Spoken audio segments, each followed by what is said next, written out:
Hollywood star Paul Newman was a heartthrob and one of the most sophisticated actors of his era, but it didn't make him feel any less miserable when he left his first wife.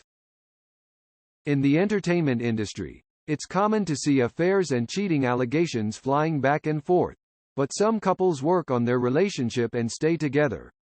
For Paul Newman and Jacqueline Witt, though, it was too much to bear. Newman, the winner of an Oscar and 3 Golden Globes, was the cheater during his marriage to Witt, and he felt so guilty for leaving her and their 3 children that he had to see a psychiatrist. His life and career. Born in January 1925, Newman grew up in Ohio with his older brother, his sporting goods store owner father, and his homemaker mother. Although Newman started acting in school plays, he was more into football. After graduating high school in 1943, he spent some time in college but eventually dropped out to join the Navy. His initial goal was to become a pilot, but he was told he could never be one because he was colorblind. Instead, he served in the Pacific during part of World War II as a radio operator. Newman left the Navy in 1946 and resumed his college education at Kenyon College. He was part of the football team for a while and even got an athletic scholarship, but he was kicked out of the team when he was arrested. Newman finished college in 1949 and started performing at a summer stock theater in Wisconsin, where he met his first wife, fellow actress Jacqueline Witt. Newman and Witt's relationship. At the time, he was 24 and had already refused to work in his dad's sportswear shop in Ohio. In Witt's case, she was a 19-year-old girl who hadn't graduated from college. Later that year, they moved together to a theater company in Woodstock, Illinois. Their relationship moved pretty quickly after that point as they tied the knot that December. Initially, people believed that they married so quickly because she was expecting a child. That wasn't the case, though, so everyone concluded that they were just 2 young lovebirds who wanted to start a family right away. Life got complicated shortly after as the theater manager didn't see him as a leading man and his paychecks were not as hefty as expected. When Witt got pregnant, Newman even considered giving up on his acting career. Around the same time the actress learned about her pregnancy, Newman's dad passed away, so he and Witt went back to Cleveland to be part of the family business. With a family to take care of and a business to run in Ohio, it seemed like Newman's dreams to be an actor were over. However, he was not ready to give up just yet.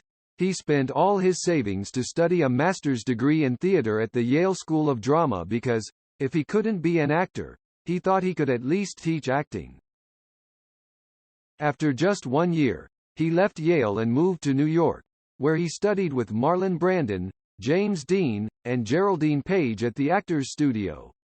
Going to New York was one of the best decisions as he made his Broadway debut in 1953 in William Inge's comedy Picnic and his film debut in 1954's The Silver Chalice. Around the same time, he and Witt welcomed 2 more kids, Susan and Stephanie. Throughout the 1950s and 1960s, Newman thrived professionally. After being nominated to many Academy Awards, he took home one for Best Actor in 1987 for his outstanding performance in The Color of Money. Newman had to work hard and struggle a lot before making it big in the entertainment industry, but he always had Witt by his side. Still, he cheated on her and left her and their 3 children. Meeting Joanne Woodward. While acting in Picnic in 1953, Newman met fellow actress Joanne Woodward, the understudy for the play's leading lady. Since they frequently rehearsed together, they became good friends right away. She believed he was just a pretty face, though, and the fact that he was married and with a growing family made Woodward see him as a forbidden fruit. However, Newman was very attracted to her. He considered she was his ideal girl, especially because she was modern and independent, and he was shy and a bit conservative. Newman and Witt's relationship had already started to fall apart, too. After having children, Witt stopped caring about acting. She was resentful that her husband spent days and nights in Manhattan working, looking for more jobs, or drinking with his friends while she stayed home raising their kids. Witt eventually became suspicious of Newman, especially because he started spending too much time with Woodward. Still, they remained together. In 1956, after Somebody Up There Likes Me was released, Newman and Witt hired a babysitter and went out to celebrate at a restaurant. Just after midnight, he left her and their friends and went for a ride. The drunk actor ended up in jail for driving under the influence and knocking over a fire hydrant. It was eventually revealed that he felt guilty for threatening his marriage and used alcohol as a release. After the DUI arrest, Newman told Witt he was in love with Woodward. However, she wasn't willing to let him go as she felt their family was entitled to a portion of his successful career, mainly because he was the one who broke their vows. Newman saw the situation differently.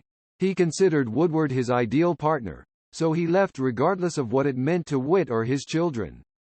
The breakup was hard on him, so he even saw a psychiatrist. Witt agreed to sign the divorce papers after Newman and Woodward started going public with their romance. Still, he admitted to feeling guilty as hell and that he would carry that guilt for the rest of his life. Newman and Woodward's relationship. Newman was sure about one thing: Woodward was indeed his soulmate. They married in Las Vegas in 1958 and were together for over 5 decades until he passed away of cancer in 2008. He was 83. During their time together, they had 3 children: Nell, Melissa, and Clea. Clea once admitted her parents were passionately in love and had an unusual connection and passion for each other. However, the actor was not the best father as his children felt crushed by his stardom. His and Witt's kids were particularly hurt as they frequently felt like outsiders. Things took a tragic turn when Scott, who struggled with drugs for years, died from an overdose at age 28. Although Newman was hurt, he wasn't surprised as he had been waiting for that call for a decade. After that, he threw himself to work and never spoke about Scott, but his family eventually launched a center for drug abuse in Scott's name. Rest in peace.